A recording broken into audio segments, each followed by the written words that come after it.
Le mal congolais lelo et Ali Kabila. Kabila tolobagi lobi asilaki mayele mendeko tiseke dalobi lolo asil mayele ngala pese babeki apesi babeki. Domoni lelo Kabila ali na makasi. Lelo moni keno ba est-ce que lobi pe bozo banga teke bino pepe to pesa Kabila babeki. Toko pesa Kabila babeki te. Ba délice ça na wana mama osea. Eza nango juste batu o baza constant na liste na bango te. Ba délice ça baza ba médiocre. Alors Félix Pokaza moi na musala ba impérialiste.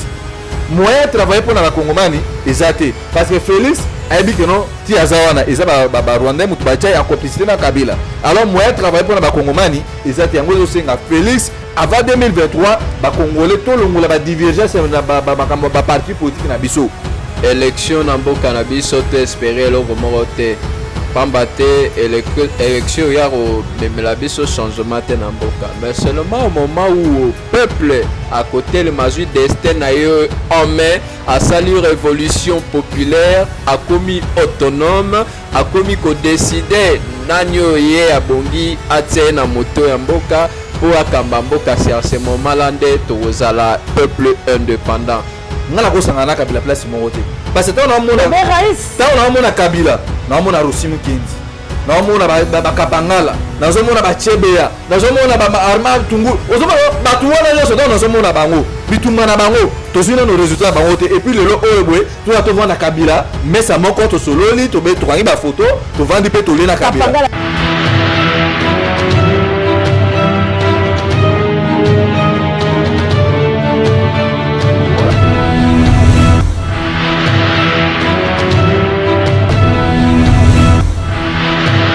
Nazaline sengo ya koyeba ete bozali ebele liboso ya ba poste téléviseur na bino pona kolanda émission Tolobela Mboka Congo na yango bandeko balandi émission Tolobela Mboka Congo na pesi bino mbote sika nyonso ezwami bino petika ete kimi ya nzambe tata eingela o mabota mabino. Merci encore une fois vraiment na ba fidèle abonné na biso ya Océan du Congo. Bo continuer ko s'abonner massivement na chaîne de la Libération. Bo kozalaka décité pambate molobelo wa bino azongi Océan de la presse congolaise. Merci pe na bino batu bozwaka libaku ya kota l'émission du début jusqu'à la fin. Ko liker, ko partager, ba suggestion, ba j'aime na bino, ba commentaire, nzambe amona bino. Bande ko balandi ezali kambo ya Congo. Awo ezali sikoto analysaka ensemble et sikoto salaka éveil patriotique et sika oyo to conscientisaka, to mobilisaka, to sensibilisaka, to longolaka peuple congolais la bolema, to ko pesa epole po ete peuple ala muka abondele kolona ye. Yango wana to ali bongola bandeko po ete to analyser ba djende talo take tumba. On a le bible la mona plus 49 km djende talo take tumba baleke no bango pe ba djende talo take tumba ba ko bunda pona Congo. Awa to ko lobela la biso parti politique côté. Awa to za na tendance te to za na couleur te. To za ko analyser en tant que ba Congo mani po ete to pesa piste ya solution. O la muka te a baza ba Congo mani. Lumumba azana ngambo na ngai, Bruno azana ngambo na ngai. Tango ami bengi Lumumba réincarnation cela veut dire vous comprendre que azobundela mboka pambate boyebi le solo ya ba patriarche na biso toko kene malembe toko célébrer 4 janvier toko kundola etumba ya bako na président lango fondateur Nzezalando toko kende tanga pesa kinde kona Kasavubu toko beteli solo yango po ete tumba la biso nde yangwana to kei Lumumba ayei alobi je veux l'indépendance abimi kuna ayena bande kono kito ayena bapolo ayei ko sangisa bato nyonso bakutani basali likambo nde toko lobela lelo parce que soto kena ba couleur na ba tendance politique échec ya Congo yangwana mais biso to lingete ba Congo ba nyonso to réfléchir nini toko ko sala poto zo indépendance ndenge président fondateur ya bako Nzezalando personname oyo alobaki ke ngai na koyi kotambola ngai moko te nakende kozwa ndeko na ngai abenda ki ndeko na Kasavubu alobi te lokola nga moko kolo eloko nga moko lisu na kambelo kwango te na pesa ndeko na ngai apesa ki ndeko na ye atambusaki ngo lokola président po bomona ki meeting la bango ya le 4 janvier ndo mona ki 1959 nde ebenda ki indépendance tango pe bauta ki na marche yango biso pe lelo tozali ko kundola bango pe tozali ko analyser nini esengeli to sala to ko analyser nini lelo boyebi lobi moleki na ngambo la biso la este na ngambo mususu na ndako soki ya général bauti komona ba micro ba biloko basalaka na ngambo mususu balobi Félix Tshisekedi yende azali kokotisa système oyo Kabila banaye kosala n'époque Mzee Laurent Désiré Kabila. Côté mususu Moïse Katumbi bazali ko préparer azala lokola moto bako telemisa la mikolo misali koya mais bazo pesa ye mission yango bokoyeba yango na mikolo misali koya bomi betela maboko po seya wabino ayeyi e balebo ya mbilo to koloba mission ya Moïse Katumbi. Donc ndenge bozali wana bomoni abandi ko déstabiliser o bango bazala kala pour ko déstabiliser ndenge Kamere a déstabiliser ki lamuka ndenge Moïse Katumbi a ko déstabiliser Union Salité otolobaki deuxième grossesse selon président Eli et bomoni on ko salama. Alors est-ce que tant to monique ba coalition ba cohabitation et simbité est-ce que faut to kende lisusu na ba groupement pour le loba yi catholico balobi bisote ba o balobi biso na banzi bomona ki la Belgique boni ba boy ko yamba bande ko la biso ba o bakendaki pona kolela bilo moko bomoni makambo ezali ko salama yango biso tolobi to longwa na seni politisé to longwa la seni dépolitisé parce que ataba tche Jésus Christ na mokolo mwa lelo la seni Jésus Christ akokoma diabulu parce que akokoka ko evrete aussi lota Congo eto kipé ya ngala bande ko langa to sola likambo ya occupation baza ba congolais ba loba nini oyo ezali kosala bango passé pe makanisi na bango pe biso na bino to analyser po awande to analysaka l'émission na biso to lobela mboka Congo mbote mona mboka bote maman bote na balandi nyoso bali kolanda biso na minute oyo yali Josué Sans Lumumba résistant na bino et ali tongo neti balobaka na français maton de malheur tongo moko ya pasi pe ya mawa tango to yali ko constater que to lamuki na tongo to moni ete une partie ya mboka na biso ya ville ya Bukavu yali assiégé na minitio na groupe babengi bango entre guillemets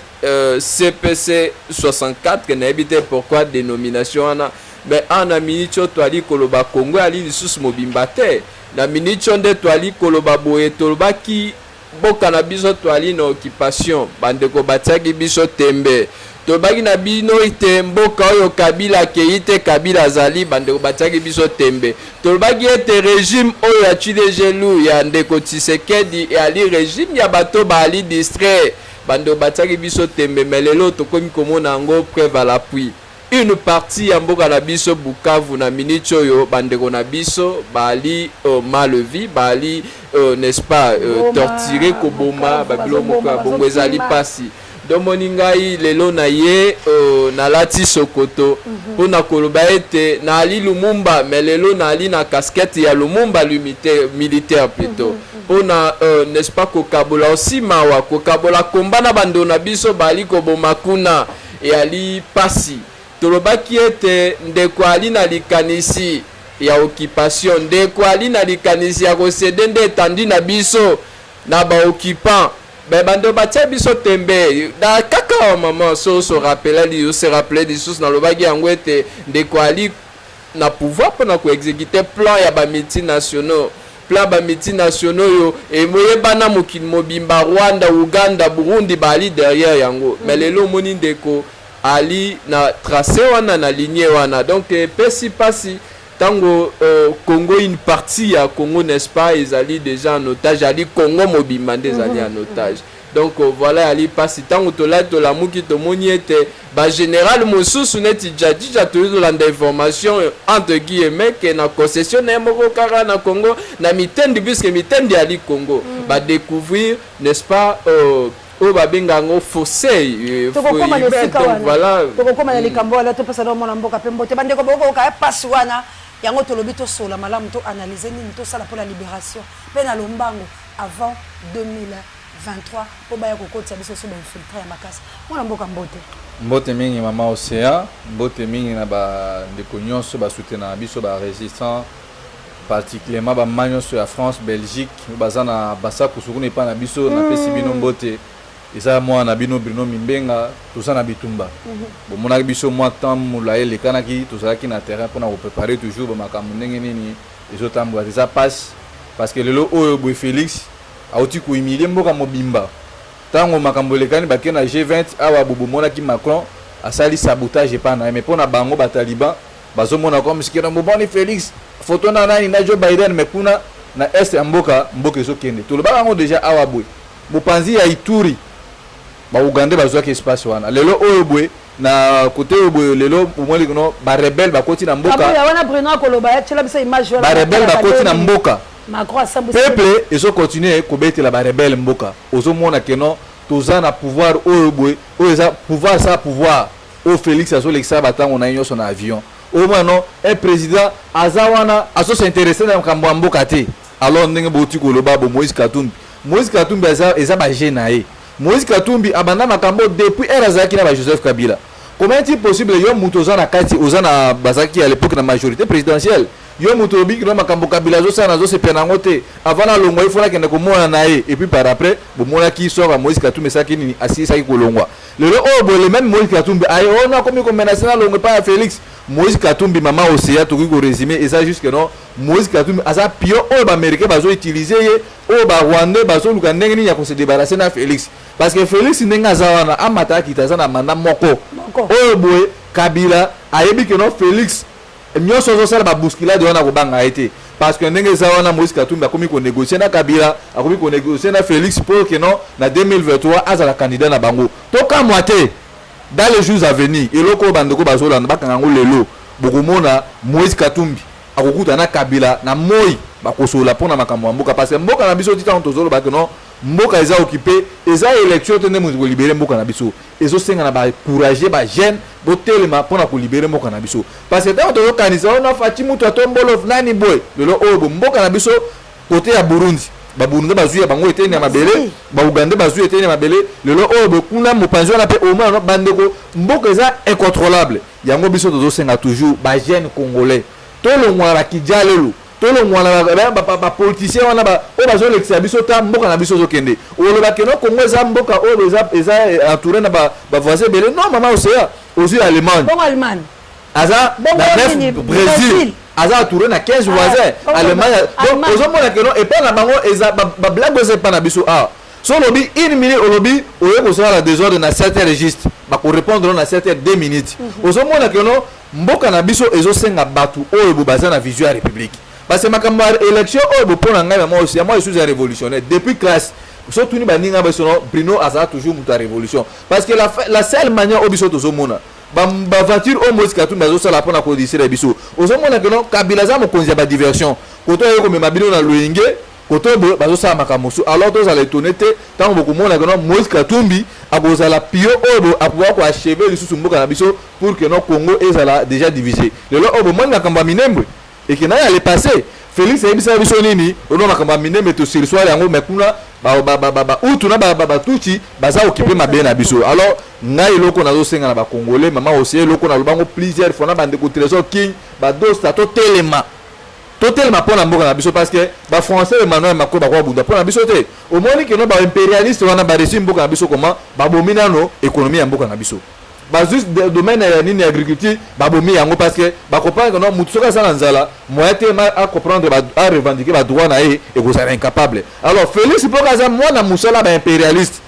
moyen travailler pour na ba congomani ezate parce que Félix ayebi que non ti azawana eza ba rwandais mutu ba tchai en complicité na Kabila alors moyen travailler pour na ba congomani ezate yango zo senga Félix avant 2023 ba congolais to longola ba divergence na ba makambo ba parti politique na biso makambo ozo toucher makambo tali mboka ezali kambo ya unité nationale soki to telemité mama Osea dans les jours à venir bopé sa biso raison parce que Moïse Katumbi azo bunde tumba ote pour la congolais mais azo bunde tumba o boy pour na intérêt na privé parce que moi ni ayaki abino na ko consulter ba couche sociale nyonso est-ce que atuni peuple so yena ko consulter ba couche sociale nyonso il a fallu akende ko tuna ba député o bazo représenter population mais au moins Félix nani Moïse Katumbi awa ko ta ba intérêt politique amona sa nini azongi na Lubumbashi eloko ngana ko senga na ba congolais totele mato fungola miso parce que toyebi que no bandeko na biso baso ka lutte o ya résistance parce que ba miso ba kotisi résistance molimo ambongo na mutu na bango o yeto bunda pona bitumba ozomona que non po ko précéder ngala maloba yo simba po motuna nde ya place wana ezali bongo tokozonga bande ko balanzela pe misi bango pona lingi na tuna mituna alingi te bamilobela po se motuna ya te mwa mungu ya te panga ya chaka mungu mona mboka lumumba na yeno ne pai na yo bino boza peuple boni pe bino peuple boza banyama boye moto abomi bino na ntongo na midi bobetere maboko sikoyo etumba yango boni pe bapoliticien basakana bino te est-ce que boza pena ko bino peuple bandeko na bino bokutelaka na bango boyebisaka bango nini maman oyo abomaki biso lobi tobosani te toyebi ete Kabila alaki lobi na nsima ya bacongolais mpo na koboma konyokola bacongolais et je crois moto lokola neti Kabila akotikala impunité na mboka na biso et ngai naali moto oyo Josué Lumumba naali contre et je dis non soki lobi moto asali biso mabe lelo naoki kopesa ye mbote te naoki jamais koembrase ye il faut aleka wana babengaka purification akomi pur nde apusani pembeni na ngai ici je tiens n'est-ce pas à s'adresser na balider na biso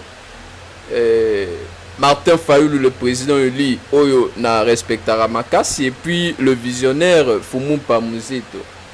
Lamuka et Ali poubelle était Lamuka ezali peut-être bango bali balider ya Lamuka mais ba comprendra penda te logo ali ko représenter Lamuka ali ko représenter espoir ya peuple congolais état d'esprit Lamuka voilà c'est ça et puis il faut bien comprendre que Lamuka ali balider na biso anate Lamuka ali peuple tant on a triomphal peuple sangani lobi toi na posa bo misezo candidature moko tant on a triomphal population le bibo trahir au bisoté trahison à la terre donc pour dire que badida nde bali wana ba pour trahir au biso à tout moment donc balida na biso bali balider mais analyse on a sali maman c'est comme si bali non ko comprendre te ezali ko représenter na balider pensate nazolinga no peuple oyo souffrant peuple oyo amoni ndenge nini ba occuper biso gomekei na mboka na biso mosusu yango lekei basoda balobi Félix Mutao Salaboy c'est quoi bande kwa i deux personnes baza peuple bazolia malamu te to $1 likolo soso ya molimo moko ntombolo ya molimo na mbele boye eloko ya te bino peuple congolais nini boyebisaka bandeko na bino poto bunda parce que on libère pas un peuple. Maman, on libère pas un peuple, le peuple se libère. Mais jarni il y a peuple toali nango jarni il y a jeunesse. Que peut ça ngai passe mais nous sommes en train de travailler là-dessus. Toali nga wandego brino toali na sur terrain toali ko travailler. On ko révolutionner peuple ko comme ça peuple ali le rôle neti océan na lo baba chauffeur océan na mukolo morde zwara temps. Toali ko sala musala na moni de personnes totanga kombo wa on a biso il faut le dire à 85% IDP ce sont nos frères bakassaïens. Donc tango Kabila fandaga tala ki abeti calcul lobi natala bena bandego ninyo ba nata na wina teno imbécile n'importe qui wana ba ba beteleka maboko. Ndo moni Kabila fandi atala lobi te natia Félix Tshisekedi puisque bandego na biso na Kasai atan mutu na bango asali mabe d'ailleurs bango bateya bango tombara ba mike de bas âge beza bango ke mutu aza mutu na yo na makila no akasa so asali likambo ata sumbi na bilamba il faut betela maboko nde lelo to mona ndeko Tshisekedi nyoso to ali ko sala ali applaudir na bande na biso ya IDPS so moni ndeko Tshisekedi asali mbeba moko boya mabe moni bango bazongi sima ba yo lukalo mo be président moko boya ata na Asie asala non talaza innocent talago du pas salaka yango donc ezali niveau moko très bas bino boza ko proposer ni na makambo résistance sabino et où melati 2023 va préparer les bino sur mutu toali na idéologie moko mama ya révolution populaire ndenge ndeko brino itu loba wa élection ou apporter biselo ko morote le ko ali plutôt révolution populaire on travaille là maman toali ko travailler tu bi que musala biso toali ko sala ali na mukolo to la muka omonyelo mususu et changer na mboka na biso nous devons nous prendre en charge ne musée aloba itozelate libérateur aya puisque libérateur sokaye il viendra après comme dictateur mais soki biso mo peuple to lati souci puisque le lo ba passe biso toali ko mona ram kolia kutali passe ba bakse biso ram bango c'est nous peuple qui sommes victimes. Donc le quoi toi les victimes devons nous prendre en charge et toi li ko travailler sur yango to megampe je crois qu'à la mingité tout ça le va descendre toi li musala toi li ko sala la musa peuple total ça était yondo ali victime yondo ali roi yo ali victime donc yondo il faut se décider. Donc voilà, c'est un peu ça. Merci Torozo maintenant dans le cambo général Wana makabo bamulaki moi mboka Bruno to comme ce qu'on a place à peuple au pesi moi le kamoko kaso zongela yango ya komba ekomi bato musumo misolo mwa nini siko nini penza boko bongisa po ete na mikolo mezali koya pitolo se sopani mwa nzete alimete to kozela ekokisama. Merci maman Osea omoni biso tout ça lit o pone terrain ya mboka parce que lelo o boto bande na biso ya est bazo nyokwama eza comme si musapi mo eza na choc biso nyonso tout ça na pasi nzoto mobimba eza pasi na maota bande na biso bakomi ko se perdre bato babomaki biso lobi lelo oyo boye to vanda na bango non eloko wana mama Osea nazoloba awa boye moi je n'engage pas un parti politique qui m'était qu'un congolais résistant révolutionnaire Joseph Kabila jamais na mboka oyo bo ngai même état so Joseph Kabila face à face na atika opousa na moto wana te c'est pour na na mona Joseph Kabila démon pas excuser nga peut-être na terme alors ils ont que la biso ba jeune congolais par ignorance peut-être moi likolo mbongo moi $100 $20 ba luki ba somba bino bobosani 18 à passer o Kabila nyokola batu awa boy abeta basango a violer même ma sœur mais Rossi Mukendi tire lo oyo boy jugement malonga et mona nakati alors nazo vanda nazo mituna nazo tuna o jarani na jeunesse tozana ngo yango la pona ngai bato bakoluko no Kabila asengi pardon ayeto ça bloc wana mama Osea parce que ndo ya kosama makambo oyo biso na surtout na biso no ya bino soki tosangisi mama Osea to ça le loko preuve ça que no bo monaki le 29 comme leader ya ba parti politique babimaki te o monaki biso na moninga na Lumumba to saki na terrain to bimisa ki peuple biso na besoin ya ba jara peuple wana ba comprendre lutte et ça non le ba le discours mosus le discours non ba Moïse Katumbi ba mbongo bozola les mbongo na bino et là Moïse Katumbi ba mbongo le mutena parce que le loi yé to na non problème na biso ba délice c'est ça na wana mama Osea et ça nango juste batu o baza constant na liste na bango te ba délice c'est ça baza ba médiocre pour la ngai donc pour la ngai na zo mona no clique ba délice c'est ça baza constant te constant c'est que non oza na liste na yo pas sous nini il faut mona que non liste na ngai c'est ça la révolution d'ailleurs révolution tant que ça révolution et ça fait que non bosa li botel bobundi bokomi na katikati ba bengi no ba pesi no kanyaka bosa ni bitumba yo so bobundi ba passe yo révolution tant to benga révolution et ça fait que non peuple par exemple to bi mama Osea to zo manda na masina to sensibiliser ba jeune wana ngomoni tant to bimba et ça fait que to bimita non pas ba robeta biso maboko to bimi que non le to lingi to changer nini oyo nini le système c'est ça le vrai problème maman Osea eza question mbongo te mama Osea ngai depuis na banda makambo na résistance oyo boy politicien yebi que non azwa numéro na ngati na mbongo aleka ala na chaîne abino même na chaîne moko akende koloba na saka litu na nga pona passion mboka na ngai pona amour pona bolingo mboka na makambo changer na souffrance obiso to zomona eza le loko pesa nga $200 bo bandeko bavanda kuna na kisiaso kuna place ba David bakufi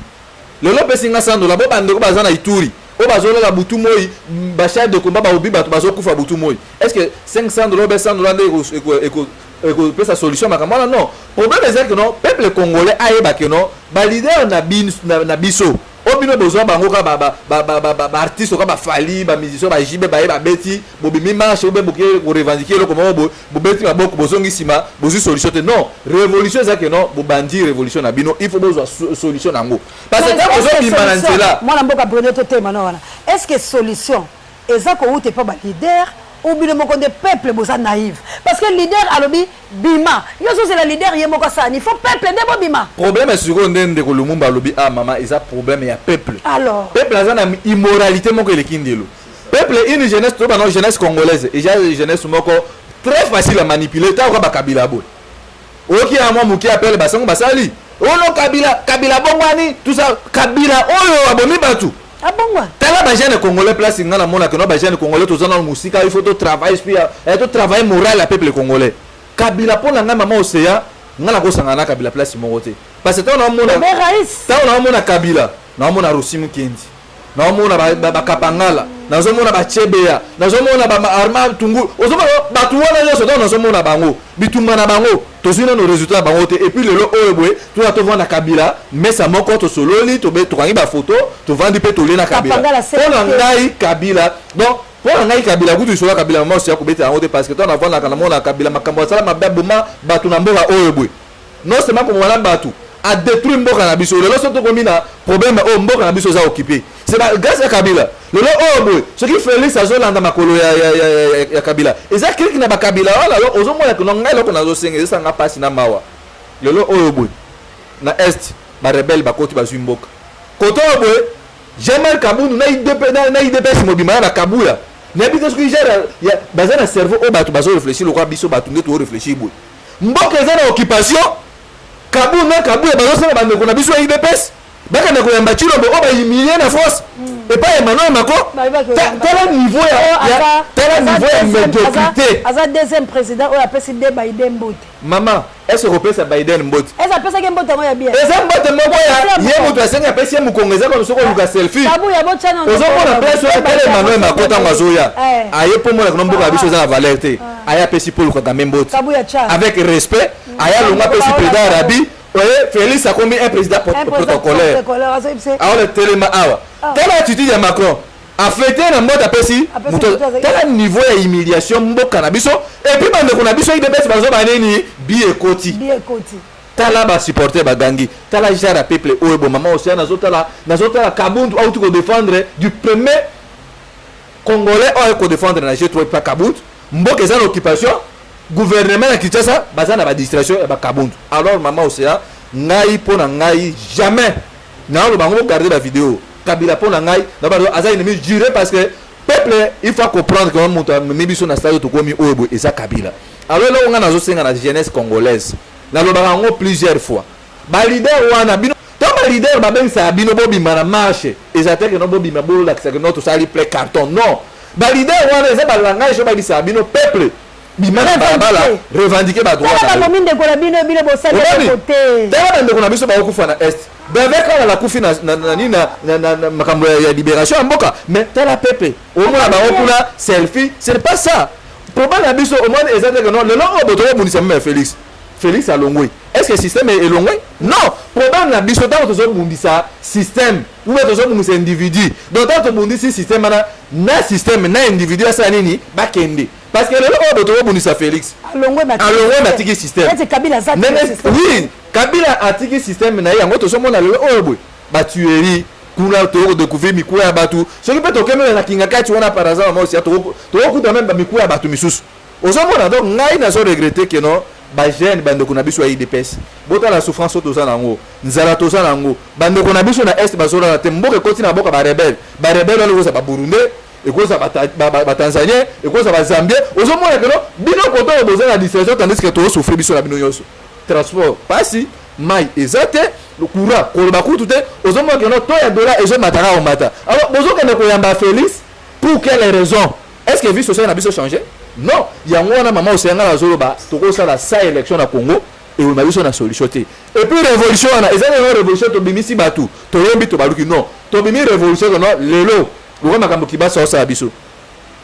makambo haram il faut longwa au moins auto ko pesa nini que non mitindi que non na ba unité na ba ya ba SMS basani batika il faut ka ya continuer na kimuibi na ya continuer c'est ça le vrai problème oh bon na biso bato ndeko IDPS na bato bazana la muka na bato bazana FCC oh c'est ça le vrai problème to bimi to benga na bato oh puis na système donc to so pikola vraiment problème na racine nango to bani na racine to longwa na bakasa to komi na ba donc nyoso na bato wana au moins tant ba police ba ko ya sima au moins bakoma respectable et so bosali rewa ba Bruno na ba Lumumu na ba Mausi na ba Kingi baza ba kuda na biso na balabala c'est ça le vrai problème oyo ngana bunda na sambela nzamba ya Kimbangu akotsa idéologie wana ba Congolais nyonso au moins que non mboka na biso pona ko libérer mama Osia eza na ngo problème muke au moins que non to ko libérer mboka na biso eza na ngo likamba sa magite même Félix wana a okende na ina batu na ino suna système parce que mukoto ko bato baza consciencieux ba comprendre ndenge mboka zokende parce que jamais est-ce que na France problème eza na Marseille yo Macron outi bitambo tamboya zo memamboka lelo mokote alo banini ou bien président à gauche banoto Emmanuel Macron pour outi na Italie non tandis que na Marseille Belgique occupé mboka bango ozo moi problème na biso que non bande ko na biso IDPS to na biso que non peut-être que non ba excusez bozala tribal mais tant que yo sala makambo mboka bomboka eza occupé il faut donc ba divergence politique na biso nyonso to longoli yango to ye to vandi to benga na bakabila o mukoto benga kabila mama aussi na mboka o to longoli na ba système o nyonso o mona congolais a comprendre ça c'est la maturité na Kasai au monde ko bazali ko produit masangu na Équateur pour ne pas na biso na produit malemba ba fufu biloko bana ko lesa batu ba mbisi biloko na nyonso mais lelo o bo impérialiste wana ba Kagame ba comprendre ba bomina no domaine agriculture tana kera na Louise Abisika de lise sanga utia to ya kwa shoko ba uti ko loba yi komi élever ba tozo ku fanzala alors ba delice sanga tant biso toza na lutte o bo tozo conscientiser peuple botika kwa mbuye biso basi ba delice sanga na ba Moïse Katumbi na ba Mukeba ba ngwana nyoso ngazo mona ba ke no baza batu o baza na médiocrité baza na constance ya politique na ba te biso toza pour la résistance on les années toujours travailler mémoire ya peuple congolais je crois avant de 2023 maman c'est au pesa nga raison il faut toujours suite favorable voilà on a ko loba yango bande ko to baziko kemuke la suka kasi mwana mboka numba makambo emonani kule pa général batangi to boniza kini oteka mboka yakili kamuni force commune babomaki bana mboka Jadjidja alaki moko ya ba généraux ya Ndeko Kabila tant dozoloba le mal congolais c'est Kabila tango Ndeko Bruno il faut définir bien que la personne Kabila n'est pas là mais le système Kabila est là lango moni que les loyo grâce ya bespère français obiso to ali ko remercier ba witi ko découvrir force commune ba kunda bato baboma na maluku maman yango ba witi ko découvrir na concession ya Ndeko général Jadjidja ezali pasi maman ezali pasi o bato babomi bango balaki bato balaki ba père de famille ba responsable mais au monique non même pas maman na crash to ye ba no bato ya crash to ebige no mutsa kufi na crash bo gena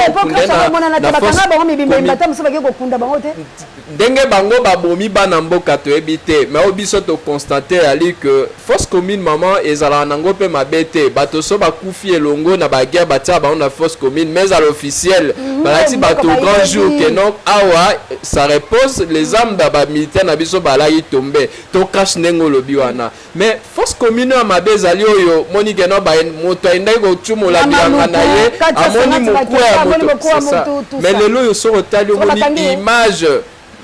Oui, bon en fait ça nous badi kolanda non dossier wana mais au moins yebani que concession ali ya général Jadjidja donc ezali pasi maman le système Kabila le mal congolais lelo et ali Kabila Kabilo tolobagi lobi asilaki mayele Ndeko Tshisekedi alobi lokola asili mayele ngana pesa babeki apesi babeki ndomoni lelo Kabila ali na makasi lelo omoni ke no ba est-ce que lobi pe bozo banga teke bino pepe pe pesa Kabila babeki toko pesa Kabila babeki te soki ana bandeko balikambo ba leader yo lobi na loba ba leader te mais soki ba kambio ya biso ba totse bangwa la tête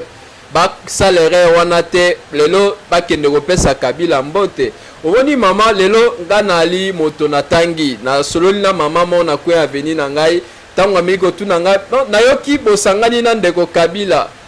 ndenge nini bon na meki un peu ko expliquer apenga mona faini na ndako na raisonner na motu na mama tuninga lobi bon soki Ndeko Fayulu aboyaki Kabila tango na avant ba élection hein pona gibokonzi bongo sikoyo ndeya kendoko ya biamba kozu yamba mbote ya Kabila loboko ya Kabila na fin na raison na bi oui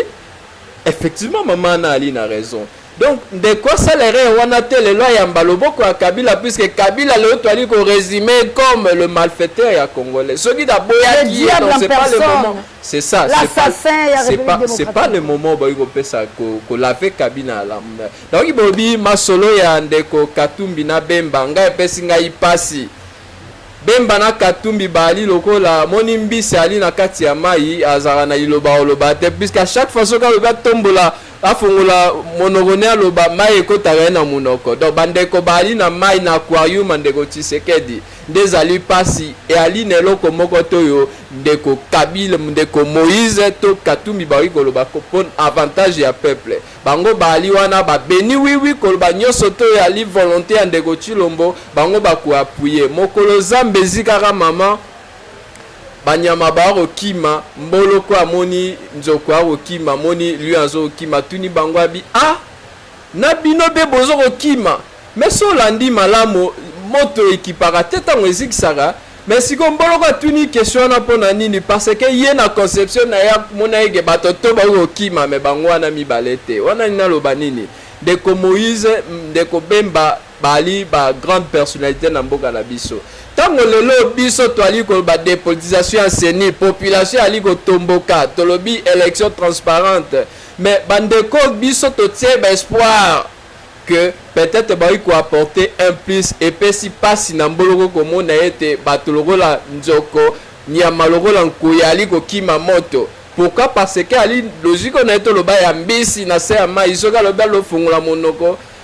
maïro melaye putain côté na monoko. Donc voilà, c'est un peu c'est ali passi awa et ali likambo moko biso population ne na été koloba wato c'est prendre en charge tout la muka. Totambola na idéologie à révolution populaire to zelate moto ya orebugo n'est-ce pas ko libérer biso kasi biso moko Nanguyo ya biso peuple to telema to se libérer puis la muka boy bango la muka ali ya peuple la muka ali ya moto te maman état d'esprit et c'est état d'esprit la muka ali ya peuple mais to tia ba leader na biso na loko la ba guide mais yango la muka ezande na biso peuple tango ekotaki na mitu ya ba Kongo balaki belé na triomphante lo baki yeke basa la moto moko ba trahir biso te donc même personne qui ba leader na biso ba salaire wana ba eba ke décision ko wita na biso peuple où tout le monde a passé. Donc voilà, c'est un peu ça. Bandeko Balandi, merci encore une fois. Pambate na banzi, bomoni ke la zaka na ligne ya babundela ye ko le Congo parce que tango la uta ko betela bilo likambo ya bo trahir bisote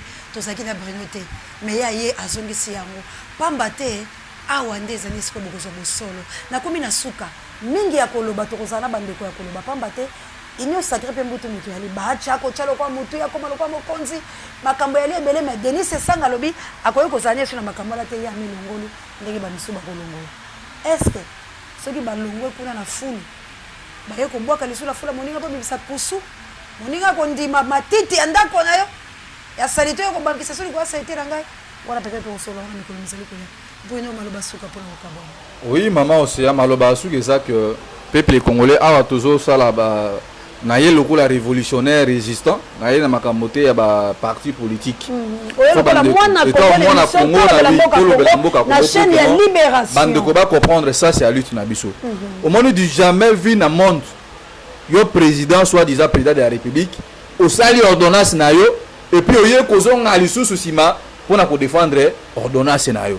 bande ko na biso ya IDPS azo bengisa bino bande ko na biso ya IDPS biso na bino to ça na problème te. Problème est peut-être sur le plan politique, ndé ça isa biso. Mais sur le plan social, biso na bino nyonso to na misère moko. Ndé ko na biso Félix Aza en otage. Bon ba que no tinene Félix Aza ça makambo na yo wana tinene ko défendre ordonnance ya signé. Ezaki azoki pression na ba Rwandais. Bon ba ngo kangelo ko na zolo ba oyo. Et puis ndeza wana. Bon ba que no Félix déjà ba Rwandais ba komi ko tia pression a présenté déjà de fait à protéger l'intérêt il y a Kabila à protéger l'intérêt il y a Kagame au peut à protéger sécurité na Félix yango wana na zobengi sabino déjà ba Congoman et puis ba bongisele déjà mutu ba bongisele déjà mutu makasi mutu ala kosala alors na zobengi sabana nyoso bana masina bande ko na bumba na basoko na ingende kuna bukungu ikela na bulungu bino nyoso to zobengi sabino tant to pesa mot d'ordre exactement que notre bima pour beta maboko na banini toujours pesa mot d'ordre pour la ko déraciner misisa oyo ça na problème mais ce que tu réfléchis maman aussi problème mais ça Félix c'était mais Félix a un problème parce que comme ça ba congolais pour avoir c'est le kuta OK problème mais ça na mboka na biso exactement mboka ndé ça na problème il faut olongola système wana mabe matiti ya mabe oyo ça na no Kabila au moins maman aussi celui qui olongola matiti ya mabe mobutu besoin na pouvoir parce que il est là de révolution ma to so mama muke akordana quelques minutes pour dire télévision zangonga bandeko baza na proche baza bilanga mama bilanga bango na ndenge maboko Ce qui est révolution, tu es la place sociale, bien que non industrie fonctionne en beaucoup à bisoté. Bon, ça, la révolution, il va partir à l'autre, au tin sous Masangu, l'osso, fufu, mafuta, et au réseau qui cherche à te. Tout le monde a solution pour la continuer à biso, base de solution pour la biso. Maman, ça s'appelle parmi révolution. Oh, ça m'a yélo, tu as la bande, il faut pas comprendre. Bilo, vous êtes dans 4 capitales, awa. Tobi, tu as le malheur, tu as palais du peuple. Bah, ministre, on est pas président, tu as maintenant qu'on a bango. Vous croyez que non, les lobbies sont dans la capitale, bah, on a biso la province.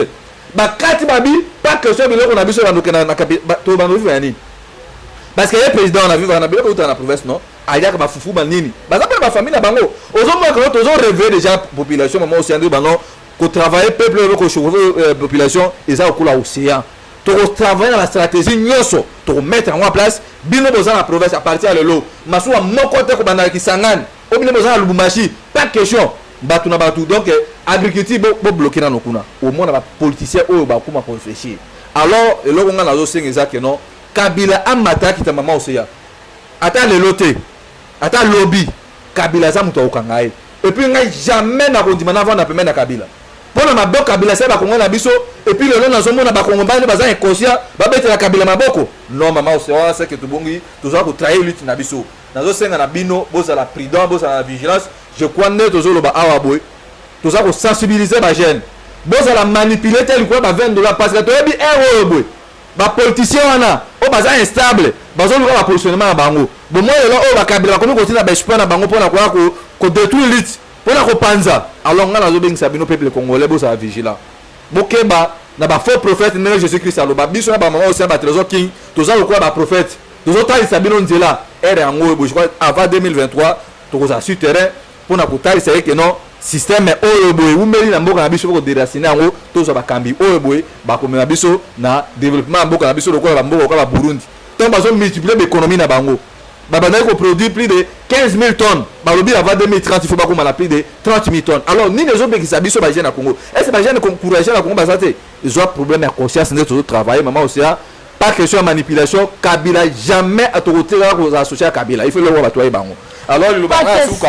na pesi ba mama nyonso oyo bo soutenir lutte na biso bandeko nyonso bo soutenir biso na Bandundu na Kikwiti na Kasai na Lubumbashi ba mama Monzemba oyo mama Océan lo ba mama à Paris ba mama Angélique bino nyonso to pesi bino matondo tozo continuer na lutte na biso boye ba keno Kabila aza élément à battre parce que misère toza nango muto za base na bango eza Kabila en complicité na Félix Tshilombo na ba médiocre nyonso oyo ba ko déstabiliser lutte na biso eza ke ba révolutionnaire ba résistant to retraire lutte na biso te toza matambe ya Lumumba toza matambe ya ba Thomas Sankara toza matambe ya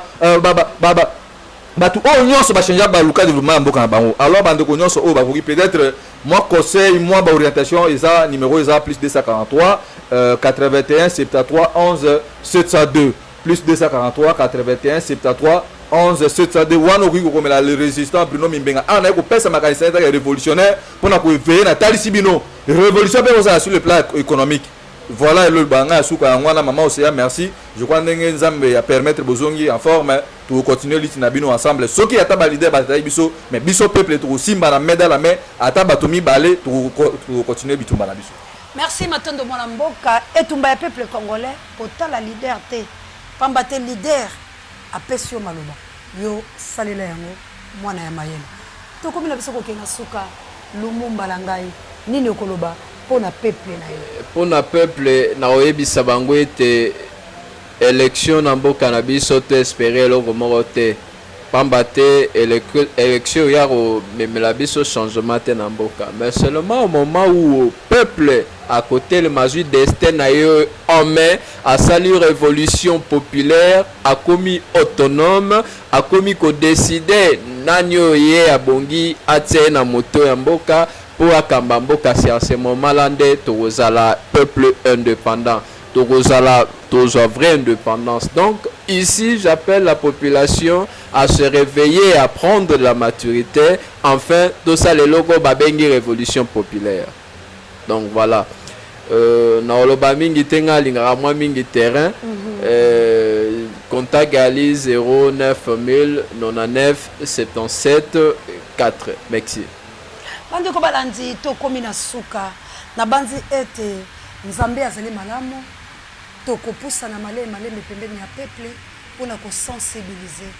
conscientiser aux années elongo totel c'est nini esengeli asala ko ete passe o esila bande ko langa itango to lobaka boye ezaka ne sengote yali passe ko sala nga ponga na ko bika mabe ndenge to sala bango ato vivre mabe ndeko komona mabe te